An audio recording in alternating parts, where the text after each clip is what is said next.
तो भाई चंदा चोरी कहाँ हुई? राम मंदिर में। लेकिन अगर ये सवाल आप पूछ लेंगे तो आपको जवाब क्या मिलेगा? आप उनसे पूछिए कि बाबरी मस्जिद के चंदे का क्या हुआ। सिर्फ उतना ही नहीं, जाने माने एक्टर हैं अनुपम खेर, उनका तो ये तक कहना है कि जो राम मंदिर में हुआ है वो तो कुछ भी नहीं है, सबसे बड़ी चोरी तो मुगलों ने करी है। अरे मंदिरों में लूट मची थी जब मुगलों ने हमारे मंदिरों को तोड़ा था। मतलब मुगलों का अभी कोई नामो निशान नहीं है।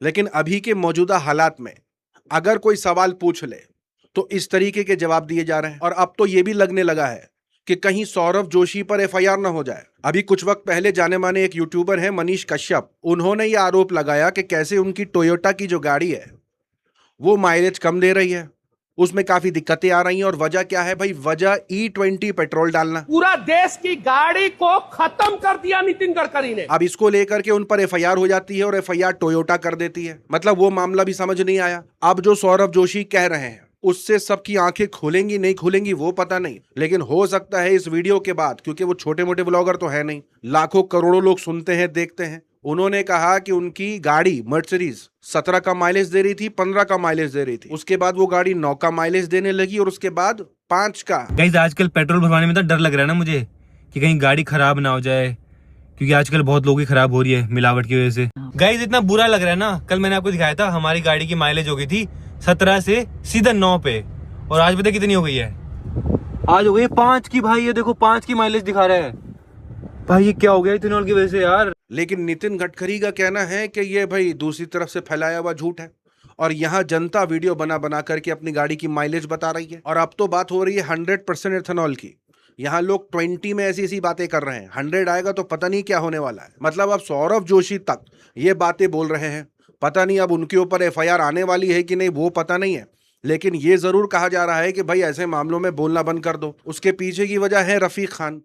रफीक खान ने गड्ढों पर और सड़क की कंडीशन पर एक वीडियो बना करके सीएम योगी आदित्यनाथ को क्रिटिसाइज किया। मंत्री बाबा यूपी का टकला मुख्यमंत्री, हे विकास देखो गड्ढे मेरे यार, अल्लाह तौबा है। उसके बाद उनको पुलिस ने डिटेन कर लिया।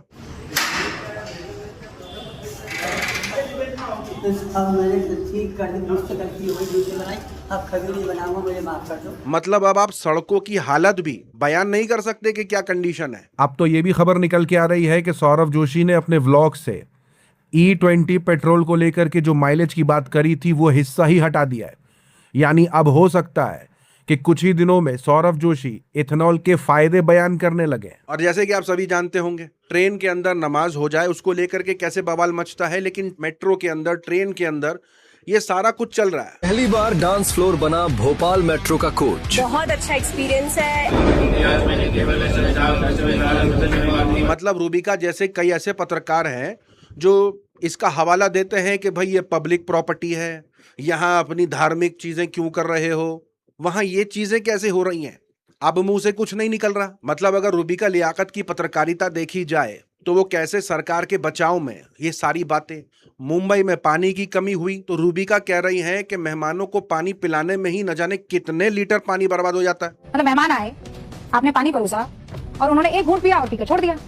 आपको पता है इससे कितने करोड़ लीटर पानी बर्बाद हो रहा है। मतलब वो ये बताने के बजाय कि एथेनॉल बनाने के लिए कितना पानी लग रहा है, ये बता रही है कि आपके घर में जो मेहमान आते हैं उनको पानी पिलाने में पानी का नुकसान होता है, क्योंकि वो जो पानी बचता है तो उसकी वजह से न जाने कितना पानी बर्बाद हो रहा है। और सिर्फ उतना ही नहीं, पोल्यूशन का हाल तो आप जानते ही होंगे देश में। इस पर भी उन्होंने एक शो किया जिसमें उन्होंने बताया कि इसके भी फायदे हैं। भारत के शहरों में प्रदूषण और ये धूल मिट्टी एक गुबार पैदा कर लेती है, तो सूरज की सीधी धूप थोड़ा सा के साथ आती है, लेकिन यूरोप में हवा एकदम साफ है, सीधे धरती पर पड़ती है, वो त्वचा को चीर देने वाली। तुम्हें शर्म है कुछ?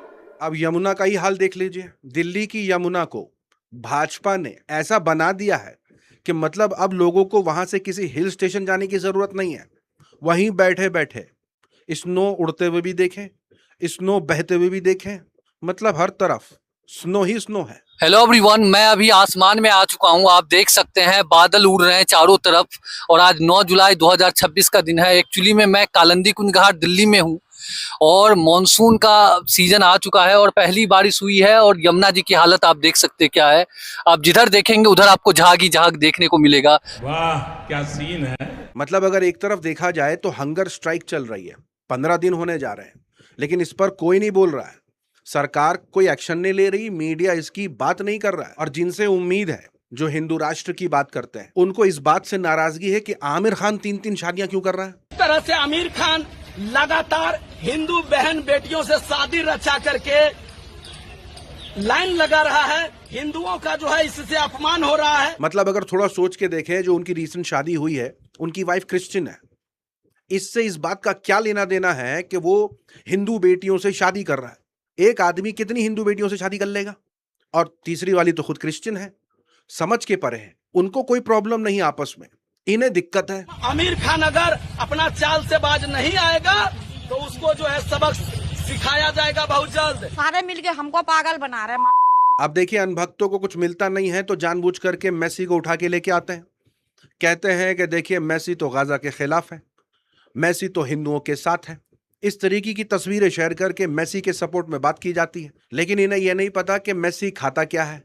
अब उनको बताने बैठेंगे तो फिर से उन्हें दुख हो जाएगा। ये भगवान क्या जुल्म है। मतलब जनता सवाल उठा रही है इथेनॉल पर, जनता सवाल उठा रही है राम मंदिर डोनेशन स्कैम पर, जनता सवाल उठा रही है कि रास्ते ठीक क्यों नहीं है। लेकिन ऐसे लोग जो हिंदू रक्षा की बात करते हैं, इनको दिक्कत आमिर खान की शादी से। अब इन भक्तों का एक और दुख देख लीजिए। जापान से खबर आ रही है कि डेटा के मुताबिक जो डे 1 पर फुटफॉल हुआ है, उनमें कुछ 14 फिल्मों के नाम आए हैं जो इंडियन मूवीज हैं, जिनमें RRR, साहू, ये पूरी लिस्ट है, मैं पूरा पढ़ के नहीं बताऊंगा। लेकिन अनभक्तों के लिए दुख कौन सा है? दुख ये है कि जापान में धुरंधर 25 रैंक में भी नहीं आई। मतलब 25 ऐसी मूवीज हैं जो जापान के अंदर बहुत तगड़ा काम किया उन्होंने, यानी कई लोग उस मूवी को देखने गए, लेकिन इन लिस्ट में धुरंधर का नाम नहीं है, यानी टॉप 25 में भी धुरंधर नहीं आई है। अब ये कहा जा रहा है इस लिस्ट पर कि भाई प्रोपेगेंडा जापान में नहीं चलता है, ये सारा कुछ इंडिया में ही चलता है। ये सच नहीं, ये सच नहीं है। अब एक बेंगलुरु का मामला आपके साथ शेयर करूंगा, जिसको मैं पूरी तरीके से डिटेल शेयर नहीं करूंगा, पढ़ना चाहे आप खुद पढ़ सकते हैं।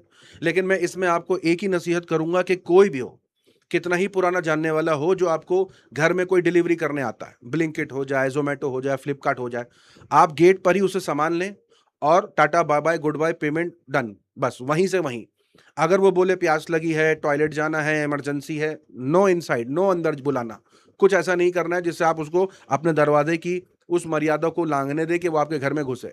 किसी भी सूरत में उसे टॉयलेट जाना है तो बोले पब्लिक टॉयलेट है, आप जाके वहां कर लीजिए, घर में घुसने नहीं देना है किसी भी सूरत में।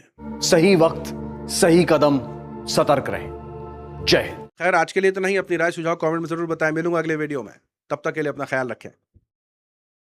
क्या मतलब है दलाली का?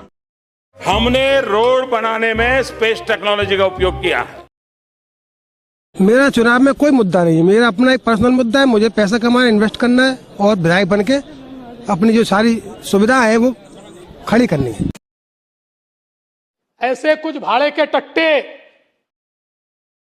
अंगेन घात्रम नयने वक्त्रम न्यायेन राज्यम। चैनल को सब्सक्राइब करो पहले। हाँ जल्दी करो, मुझे पता है कि आप लोग नहीं करते, वीडियो देखते हो लेकिन सब्सक्राइब नहीं करते।